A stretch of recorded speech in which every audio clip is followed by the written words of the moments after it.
She's a singer, dancer, and one of the original judges on American Idol. Take a look. Jennifer, nothing pleases me more than to see you shine. I see that this is truly who you are, and you're feeling it. You look beautiful tonight. The only thing I felt was wrong is that I didn't get to hear you sing more of the song.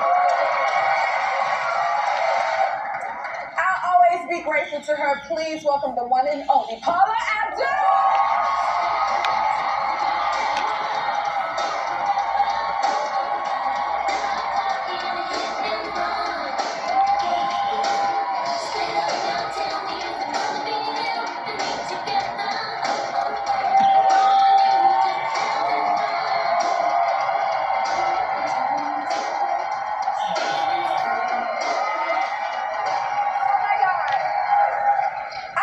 So happy to see you. Thank you so much for being here. I'm so excited to be here. Finally. You're finally here. Finally. I'm the last of the OGs. We have to say the best for the last. Yes. Don't you just love it, y'all? And I have to say, you were always extra supportive on the show. She used to give us gifts and stuff, y'all, which was very encouraging. Like, you know, you were the softness of it all that kept us. At least I would like to think, girl. Someone had to be.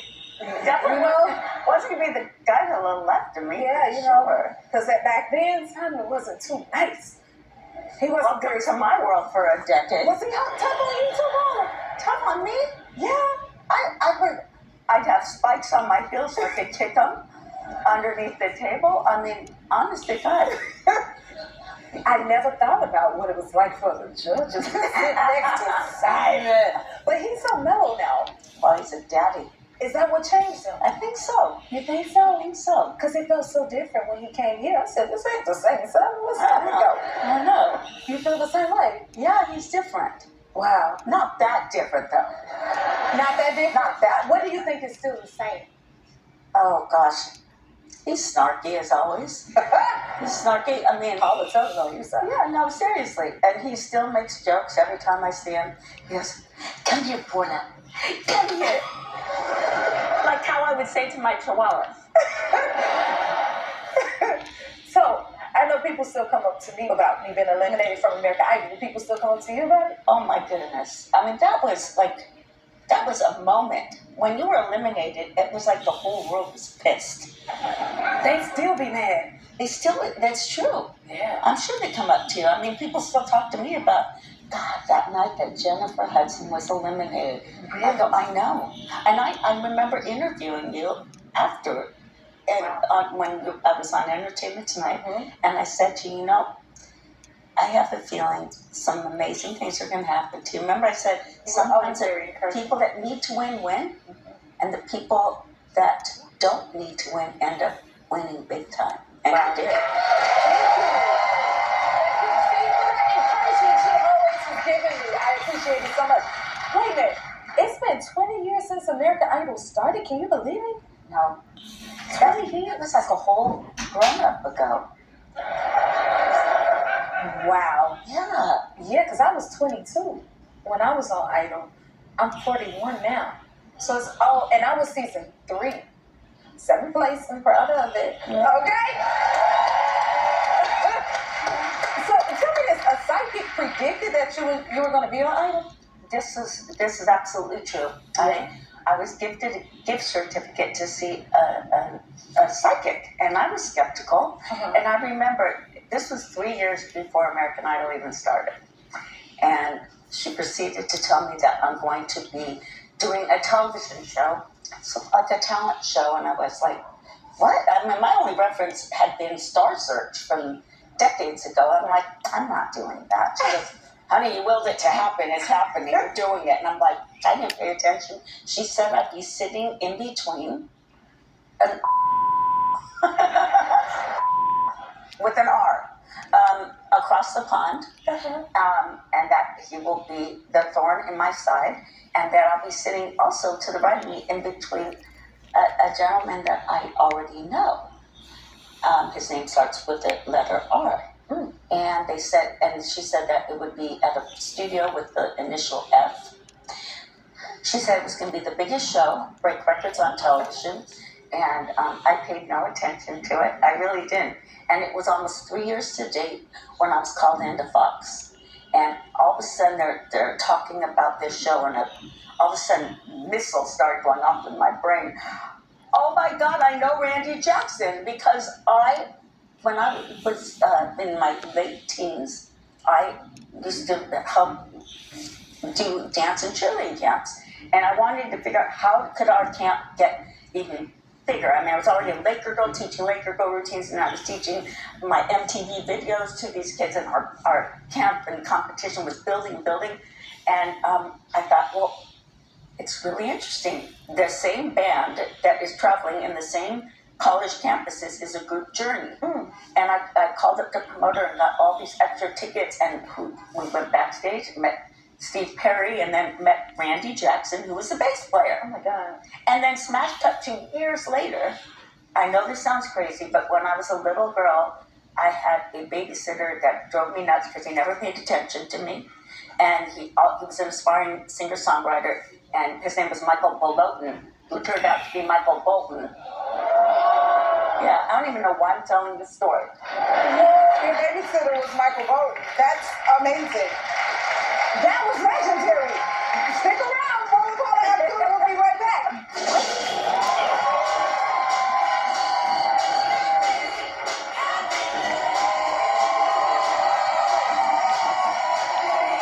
You started out as a Lakers girl? I did.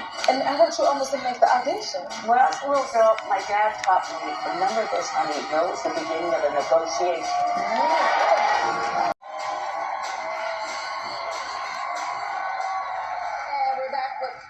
Abdul, you started out as a Lakers girl? I did. And I heard you almost didn't make the audition. No, well, I knew that the girls I was auditioning with, they were all up there. And they said, hey, Polly, want to try out to be a Laker girl? And I said, no, I don't look like you. They said, oh, but you're good. Come on. What do you have to lose? And then I figured, you know what? When I was a little girl, my dad taught me at 8 years old, he said, because I'd say, Dad, I'm going to make it. I'm going to make it. Oh, there's my daddy. I'm going to make it one day. And he said, well, honey, you're going to be faced with rejection. And rejection, you're going to be told no. And that you're going to have to accept that it's okay. Because I'm going to tell you something. Remember this, honey. No is the beginning of a negotiation.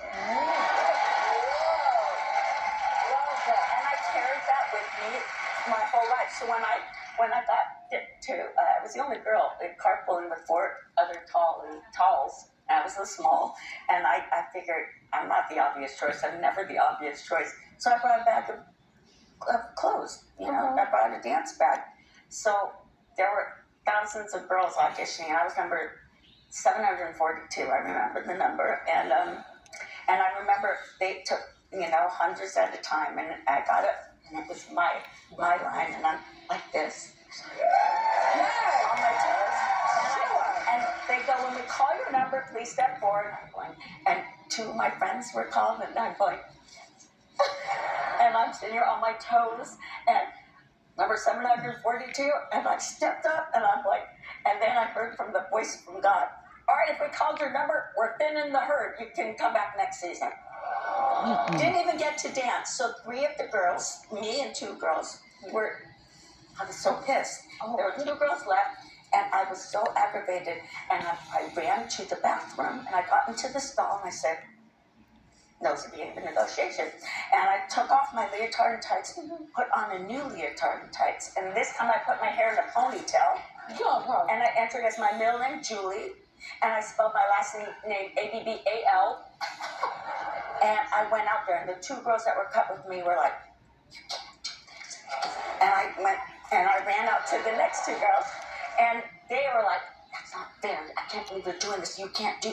And I'm like, there are no rules. I mean, so who cares? And so I did it, and then all 3 of us got cut. You got cut again? Got cut again, and then I said, guys, can you just wait 1 more round? I still have 1 more outfit. And they said, no, we're leaving. Take a bus or a cab home. I went, really? They go, really? And I went into the stall. I saved the best for last. I pulled out the Jane Fonda red and white chevron stripe. I put blue leg warmers on. I put blue wristbands and a blue headband. And now I had to enter as my first initial P, my middle initial J, and I spelled my last name Apple, A-P-P-L-E. And what am I going to do? I have to change my hair. So I put Apple cap down, and it became very, very, very famous. The palm tree, Paula's palm tree on top of her with a hair scrunchie. And I sat in my office on the toilet, and I said, dear God, I'm going to be bold and daring and neat. Okay, look after me. And I went out there. Right as I was going out, I heard back half of the arena come forward and the front half go back. So I just ran right to the middle front. And I got to dance. And then they said, back half of the arena come front, go to the back. I'm going, oh, shoot, they're going to forget about me. What am I going to do? Be bold, be daring. And I ran right back up to the front. You were determined to make it, and you did. 3 times the charge. Oh my God! I thought I had to never give up about me. Wow. And you're still an amazing dancer, and you still dance even now. Can I ask how old are you now? I'm proud of it. I'm 60.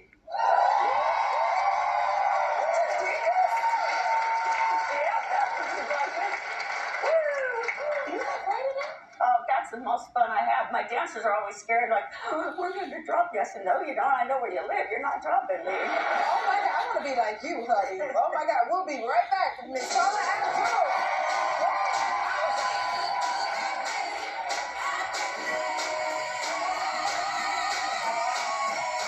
So I heard that you and Shaq were neighbors. He always had these New Year's Eve parties. I knew what happens at midnight. So right before the clock struck midnight, I ran under the dining room table because what he does is... So... Shine the laser. And we're back with Paula Abdul. So I heard that you and Shaq were neighbors or are neighbors. I'm trying to get him on the show. Shaq, where you at? Shaq, you gotta come on What I gotta do? What was it like being neighbors, right? Shaq was looking for a house, and he wanted to see mine. And of course, mine was too small for him. He's jumping down. But I told him, you know what? And I lived in a gated community, and it was a cul-de-sac street.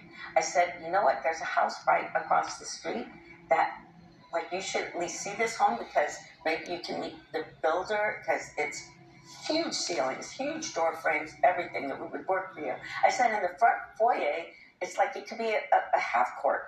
You could have little bleachers. I mean, it's that big. So I walked him across the street, knocked on the door, and my friends, they had just moved there, not even a year. They were living there. And he walked in, and he was like, this is it. And he offered them quite a bit more than and said, you got to be out in a couple of weeks. And they were. And he moved in literally across the street from me.